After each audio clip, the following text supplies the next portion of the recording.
जय श्री राम दोस्तों बाबा नीम करोली जी और कैंची धाम के बारे में तो जानते ही हैं, क्योंकि बाबा नीम करोली जी एक सच्चे संत थे। तो उनकी कृपा कैसे पाई जाए, कैसे वो आपको जल्द से जल्द कैंची धाम बुलाएं, और अगर कैंची धाम भी आप नहीं जा सकते तो कैसे बाबा जी के आदर्शों को आप अपनी ज़िंदगी में उतार कर कैसे आप आगे बढ़ सकते हैं, कैसे आप एक अच्छे इंसान बन सकते हैं और बाबा जी का आशीर्वाद घर बैठे भी पा सकते हैं। तो उसी संदर्भ में आज मैं बाबा जी की जो एक बुक है उसमें से कुछ बातें आपको पढ़ के बताऊँगा।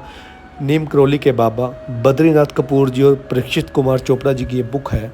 तो शायद आपका जीवन भी इन बातों को जानकर बहुत अच्छा होगा और बहुत परिवर्तन आपकी ज़िंदगी में होगा। तो महाराज जी सच्चे संत थे। कभी भी वो लंबे भाषण या व्याख्यान नहीं दिया करते थे और ना ही कभी धर्म ग्रंथों के हवाले ही दिया करते थे। उन्होंने सदा स्थितियों को ही उपदेश का आधार बनाया है। मतलब जैसी स्थिति हुई उस स्थिति के अनुसार ही भक्तों को कुछ बताकर, संकेत देकर समझा दिया और ज्ञान की बातें बता दी। हर बात थोड़े ही शब्दों में या संकेत से समझा देते थे। उनका उद्देश्य भक्तों की प्रवृत्ति बदलना था, उन्हें ईश्वर के सन्मुख करना था, परोपकारी बनाना था। और बाबा जी कहते थे, ये सारी सृष्टि ईश्वर की ही सृष्टि है, सबकी सेवा करो, भले ही वो चोर या ठग ही क्यों ना हो। अगर वो तुम्हारे पास भूखा आता है तो उसे भोजन करवाओ। हर व्यक्ति भोजन प्राप्त करने का अधिकारी है। बाबा जी भोजन करवाने पर लोगों को बहुत ही जोर देते थे। वे कहते थे, ये बहुत बड़ा पुण्य का कार्य है। यदि आप किसी को भोजन करवाते हो, भूखे को खाना खिलाते हो, पानी पिलाते हो, तो यह बहुत ही बड़ा पुण्य का कार्य करते हैं, जिससे आपको बहुत ही ज़्यादा पुण्य मिलता है और आप सद्मार्ग की ओर अपने आप चलने लग जाते हो। जब उनसे पूछा जाता था कि महाराज जी कौन सी साधना की जाए, तो उसका उत्तर होता था, मानव मात्र की सेवा करने से ही तुम्हें मुक्ति मिल सकती है। तुम्हें न ध्यान करने की आवश्यकता है और न ही पूजा करने की, सभी जीवों की सेवा करो। तो देखो दोस्तों, कितना साधारण सा उन्होंने संदेश दिया है और कितना बड़ा संदेश दिया है कि आपको पूजा पाठ, बड़े बड़े आडंबर करने की भी ज़रूरत नहीं है।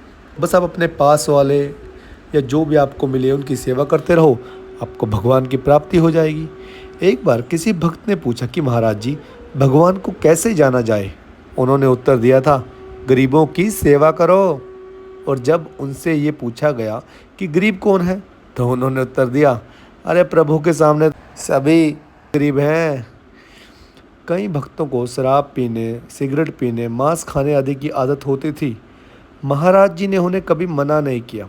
वे कहते थे, ये उनकी आदत है, उन्हें इनसे आनंद मिलता है, मैं क्यों रोकूं। लोग जैसा करना चाहते थे महाराज जी उन्हें वैसा करने देते थे। वे कभी किसी से ये नहीं कहते थे कि तुम सिगरेट मत पियो या शराब मत पियो। वे इस संबंध में कुछ भी नहीं कहते थे, परंतु हाँ, वे ऐसी स्थितियाँ अवश्य उत्पन्न कर देते थे कि भक्त की बुरी से बुरी लत अपने आप से छूट जाए। एक मदिरा सेवी भक्त के संबंध में महाराज जी ने टिप्पणी की थी कि यदि उसके सब मित्र पीते हैं तो ठीक है। जब कभी कोई भक्त पूछ बैठता था कि कामनाओं से मुक्ति कब होगी, तो महाराज जी कहते थे कि जब समय सही होगा। यह सत्य है कि अधिकतर भक्त महाराज जी के पास अनेक प्रकार की समस्याएं लेकर पहुंचते थे। ऐसा देखने में आता था कि इस तरह के आकांक्षी लोग उनके पास जब कुछ क्षण बैठ लेते थे, तब उनकी सभी समस्याएं अपने आप ही हल हो जाती थी। उनके सत्संग का अमृत एक बार चख लेने पर उसे चखने की पुनः पुनः इच्छा उत्पन्न होती थी। वे सर्वसमर्थ थे, हर एक के हृदय में बैठकर उसकी मंशा जान लेते थे और उसे पूरा भी कर दिया करते थे।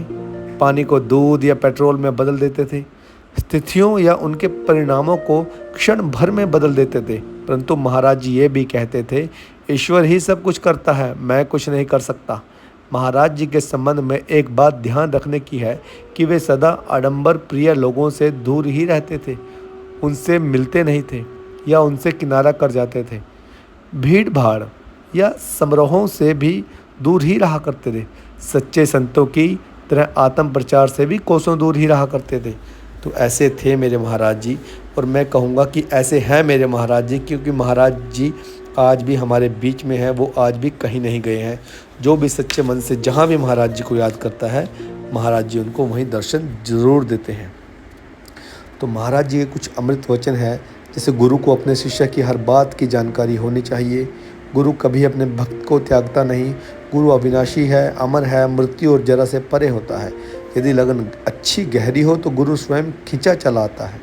गुरु का शरीर से मिलन आवश्यक नहीं, गुरु बाहरी वस्तु नहीं। तो महाराज जी जो ये वचन है, अमृत वचन है, इन सब से बताना चाहते थे कि मैं हमेशा आप लोगों के साथ हूँ, आप लोगों की समस्याओं को दूर करूँगा, आप लोगों को रास्ता दिखाऊँगा। बस आप भी महाराज जी के कहे हुए आदर्शों पर चलो, लोगों को खाना खिलाओ, घर में हनुमान चालीसा पढ़ो, राम राम का जाप करो, हो सके तो राम नाम का लेखन भी आप कर सकते हैं लाल पेन से, और गरीबों की मदद करो, उन्हें खाना खिलाओ, और हर किसी में महाराज जी को देखो, भगवान को देखो, आपका उद्धार हो जाएगा। तो ये थे महाराज जी के अमृत वचन। आप लोगों को कैसे लगे आप बता भी सकते हैं अगर आप बताना चाहें। और आप लोगों का ये वीडियो देखने के लिए, सुनने के लिए बहुत बहुत धन्यवाद। जय श्री राम, जय हनुमान, जय नीम करौली वाले बाबा जी। सभी भक्तों पर अपनी कृपा बनाए रखें।